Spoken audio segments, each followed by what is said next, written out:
ये प्रसंग उनके लिए जो घर में मंदिर तो रखते हैं, भगवानों को भी रखते हैं, सजाते हैं, मगर कहीं ना कहीं ये मानते हैं कि ये केवल मूर्तियां हैं। अगर ये केवल मात्र मूर्तियां हैं तो कुछ 5 मिनट का ये प्रसंग होगा, ज़रूर सुनिएगा और उसके बाद खुद सोचिए, समझिए और खुद साक्षात्कार कीजिए कि अगर ऐसा है तो वैसा नहीं जैसा आप सोचते हैं। आज का एक खूबसूरत सा सत्य प्रसंग रंजना भारद्वाज जी का है, जो लुधियाना पंजाब के रहने वाली हैं। 24 सितंबर 2022 का दिन था, उनका जन्मदिन। उम्र बहुत कम नहीं और बहुत ज़्यादा भी नहीं। घर में बेटे की शादी की तैयारियां चल रही थी तो बहुत व्यस्त थी। उन्होंने फ़ोन में दुर्गा चालीसा लगा रखी थी और साथ में उनके घर पे थे लड्डू गोपाल और राधा रानी का बाल विग्रह। तो उनसे बातें भी कर रही थी। सफाई करते करते, बातें करते करते कहने लगी, आप लोग देख रहे हैं ना कितना काम है मुझे। एक जन्मदिन के दिन न जाने जन्म ले लिया, उसके बाद तो फुर्सत ही नहीं है। और आप दोनों कोई मदद मत कीजिए, बस ऐसे ही बैठे रहिए मूर्ति बनकर। और वो कहने लगी, जैसे ही उन्होंने ऐसा कहा उन्हें कुछ यूं प्रतीत हुआ कि राधा रानी ने उनकी तरफ देखा, गर्दन टेढ़ी करके। अब क्योंकि भक्त भगवान से इतना प्रेम करते हैं कि चाहते हैं कि भगवान के होने का प्रमाण मिलता रहे, फिर चाहे वो भाव ही क्यों ना हो। और इस बार भी कुछ उन्हें ऐसा ही लगा कि शायद ये मेरे खुद के अंदर के भाव हैं। और ऐसा सोचकर वो आके अपनी दिनचर्या में लग गई। बाजार गई, बाजार से शॉपिंग करके लेके आई।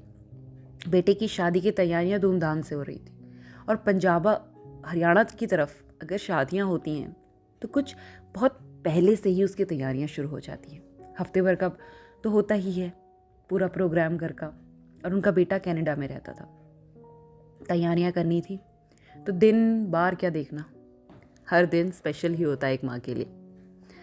अब जैसे ही वो शॉपिंग करके वापस आई, रात का खाना बनाया और डाइनिंग टेबल पे बेटी, पति, वो और लड्डू गोपाल और राधा रानी को भी रखा और खाना खाने लगे। तभी उन्होंने सोचा कि सुबह का जो प्रसंग है, जो कुछ हुआ है, वो एक बार साझा करती हूँ। और उन्होंने कहा कि आपसे ना मैं कुछ कहना चाहती हूँ, जो कुछ सुबह हुआ। तो उनके पति ने बड़ी सरलता से कहा, वही ना कि राधा रानी तुम्हारी तरफ देख रही हैं। जैसे ही उन्होंने ये सुना, उनकी आंखों से आंसू आ गए और कहा, क्या आपने भी देखा? ने कहा, ये उनका विश्वास प्रगाढ़ हो गया कि ये जो उन्हें आभास हुआ था, ये केवल आभास मात्र नहीं, सत्य था। और घर की मूर्तियां बोल उठे, कुछ कर बैठे। इससे अच्छा अनुभव जीवन का और क्या हो सकता है। जन्मदिन का दिन भी था। अब मूर्तियां बोल तो नहीं रही थी, लेकिन भाव यही प्रकट कर रही थी कि तू अब किसी बात की चिंता मत कर, मैं हूं ना। और वो कहती हैं, उस दिन के बाद हुआ भी यूं ही। शादी की तैयारियां होती चली गई। अब उस दिन कहती हैं, जब हम सोते हैं तो उससे पहले लड्डू गोपाल और राधा रानी दोनों को दूध पिलाती हूँ। दोनों को दूध पिलाया। नाइट सूट पिनाते पिनाते राधा रानी से कहा, अब तो आप अपनी गर्दन सीधी कर लीजिए, सोने का समय है, गर्दन में मोच आ जाएगी। समझ गई हूँ कि आप साक्षात्कार हैं, हमें सुन रहे हैं, मूर्ति नहीं है। और ऐसा कहा तो सुबह वो ठीक थी, सिर्फ गर्दन सीधी थी। आगे बताती हैं कि जिन भी लोगों को ये लगता है कि उनके घर में मूर्ति है, अगर वो 5 मिनट 10 मिनट का समय भी अपने भगवानों के साथ बिता रहे हैं, भगवानों को दे रहे हैं, तो कहीं ना कहीं मन में वो विश्वास तो है।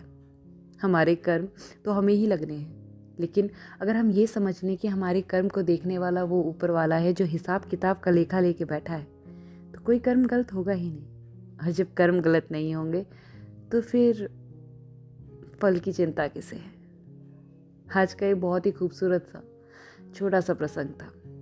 कभी आपको चोट लगे तो हे राम मुंह से ज़रूर निकलता है।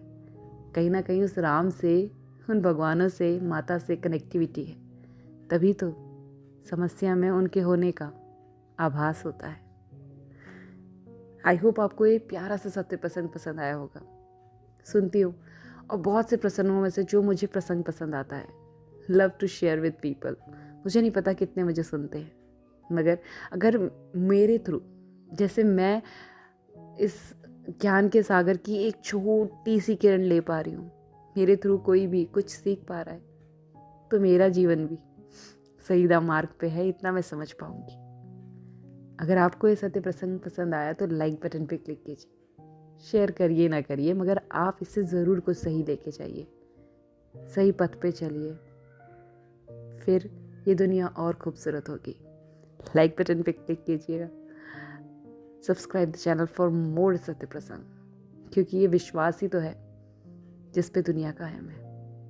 और जल्द लौटूंगे अच्छे सत्य प्रसंग के साथ। तब तक अपना अपने परिवार का ख्याल रखिए, लगे रहिए लड्डू गोपाल की भक्ति में, और कमेंट में लिखना ना भूलिएगा। श्री कृष्णा, राधे राधे।